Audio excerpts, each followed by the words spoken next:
Waqf bill freedom of religion पर आक्रमण है, कॉन्स्टिट्यूशन पर आक्रमण है। फिर नया सिद्धांत लगा। आज वैसा ही नया सिद्धांत कुछ दिखाई पड़ा कि राहुल गांधी को वक्फ पर बोलने की कोशिश करने के लिए अहमदाबाद का इंतजार करना पड़ा। राहुल गांधी जी 12 से 13 घंटे सदन में बहस हुई, आप खुद बैठे थे, वक्फ पर आपने क्यों नहीं बोला? और उसके पारित होने के इतने दिन बाद आपने वहां पर यह बात कही। यही दिखाता है कि Rahul Gandhi is not sure of what to say and what not to say. मैं यहीं से शुरू करना चाहता हूं। क्या बोलना चाहिए और क्या नहीं बोलना चाहिए, इसके बारे में उनकी सोच में स्पष्टता नहीं होती है। I am saying it with full sense of authority that Rahul Gandhi ji lacks clarity of thinking and thought as to what stand he should take on what issue. किस विषय पर मैं क्या स्टैंड लूं और कब लूं, इसके बारे में थोड़ा निश्चितता नहीं रहती है।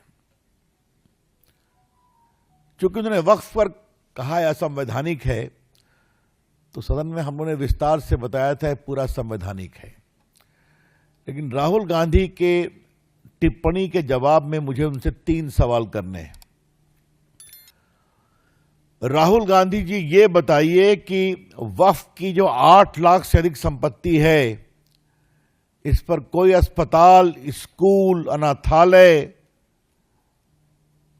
स्किल सेंटर आदि नहीं बना है गरीब मुसलमानों के लिए या बेटियों के लिए। इसे आप ठीक मानते हैं, गलत मानते हैं? बिल्कुल स्पष्ट जवाब दीजिएगा।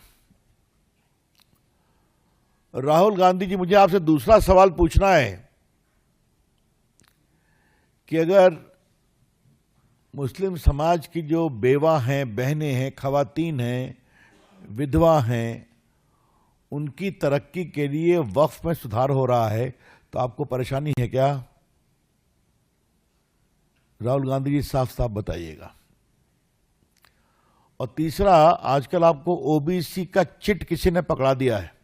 मैं तो इसी मंच से कह चुका हूं, राहुल गांधी अपने तो बोलते नहीं हैं, उनको वो लोग चिट पकड़ा देता है, वही बोलते हैं। तो आपको ओबीसी का चिट किसी ने पकड़ा दिया है, तो वक्फ के संशोधन के माध्यम से अगर पिछड़े, अति पिछड़े, पसमानदा मुस्लिमों के विकास की चिंता हो रही है, तो आपको परेशानी है क्या? I repeat, Rahul Gandhi, please tell very clearly your stand. Why you are silent when on 8 lakh properties, not even a single hospital or school or skill central with regard to waqf property is there? Are you uncomfortable that attempts are being made through this law to give a voice to the deprived Muslim women, widows, abandoned young girls, etc.? And thirdly, you talk of OBC, OBC, OBC. If through this Waqf amendment, the marginalized, backward, extremely backward Muslim elements, notably Pasmanda Muslims, are being empowered, are you uncomfortable? इसका कोई जवाब नहीं उनके पास।